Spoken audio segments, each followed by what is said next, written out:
All right, so John, we spent the last 3 years in OpenPOWER cultivating the hardware ecosystem, servers, GPUs, FPGAs, and this event that we're having here this week in San Francisco, this OpenPOWER Developer Congress, is really aimed at the developers. I think that's the next evolution. I mean, I have some ideas being, hardware-minded person with my roles and responsibilities, but how do you think that's going to help us in the OpenPOWER Foundation ecosystem, going forward? Yeah, I think it's a critical step.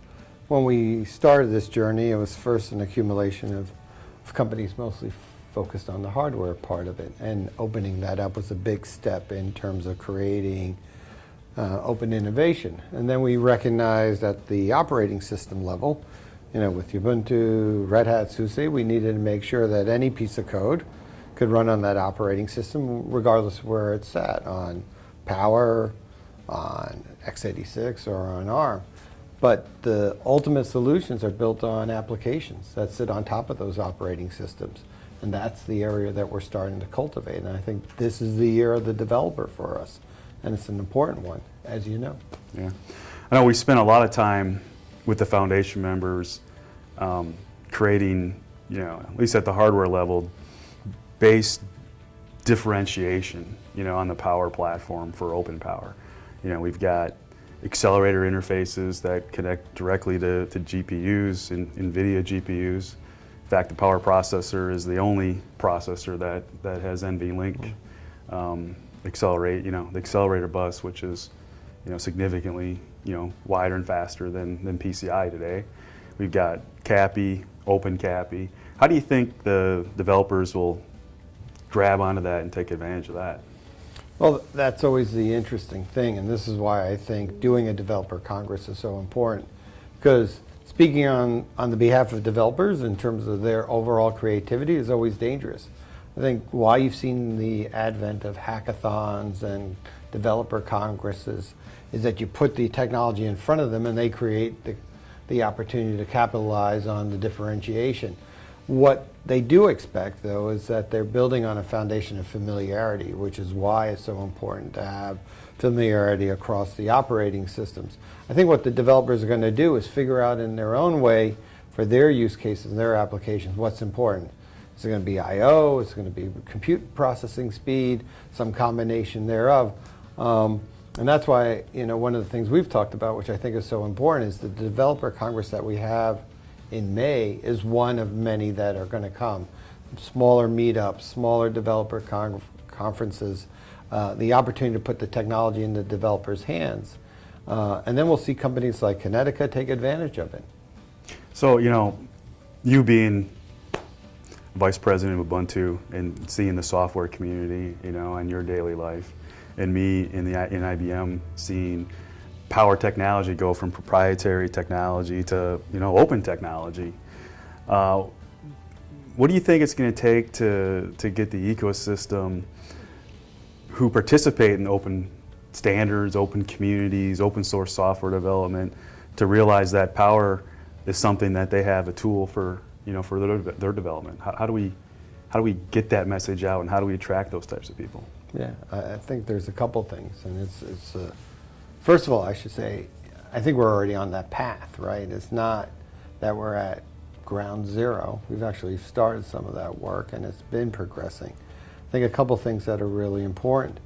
One is being persistent with the developers, putting it in front of them, allowing them to get access to early versions of Power 9 as they are doing these couple days in the Developer Congress, and getting familiar with the technology, but also being consistent and making sure they understand that the OpenPOWER platform is going to be a platform they can count on that will have very specific advantages that they can count on. And that's where I think OpenCAPI, NVLink, all these things that have been in motion are becoming familiar now. The other part is you need to create opportunities for the developers to talk amongst themselves, to work with the people that are involved with firmware, people that are involved with building the platform, and understand the advantages so their code can take advantage of what's now available to them.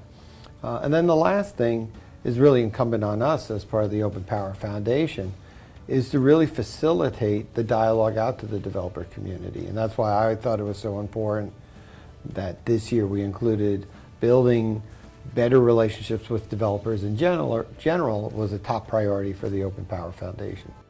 The foundation has built up its working groups over the last several years. Started off from a hardware perspective, specifications for connectivity and the power architecture, and those continue to build. Recently, we started things like the personal medicine work group, the machine learning, deep learning work group that was just kicked off at the beginning of 2017.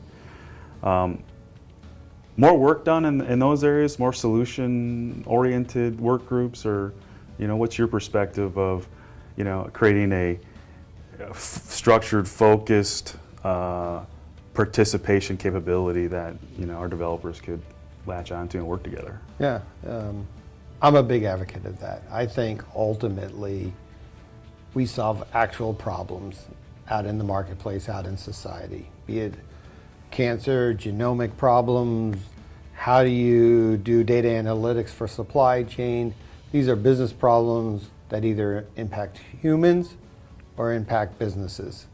And you write applications to solve problems, not because you have free time on your Saturday afternoon. The applications sit on top of operating systems and platforms that make them perform better. I think we are moving very rapidly away from a world where all problems are nails and the only platform you have is a hammer, right? And you're kind of narrowly focused on a short list of options. I think AI, machine learning, data analytics are all things that benefit from the marketplace being much more thoughtful. What's the business problem? What's the best application to help me understand and solve that business problem? And where is that application most performant? And what I expect is working groups like the AI group that we have in the OpenPOWER Foundation are coming to being because they're like, I can maybe solve my problem better by being on this particular platform. Doesn't mean that I can't operate on other platforms, but there's advantages. And I hope that what we'll continue to sponsor and encourage is more working groups that are solution-oriented. And when they're solution-oriented, they solve actual problems, and then there's real value. And you and I love the technology, but the technology is irrelevant if it doesn't solve a problem that helps somebody in a real way, that impacts their daily life. And that's what I think those working groups do. You never think of, at least IBM's involvement, things like Chainer, TensorFlow, Minds AI.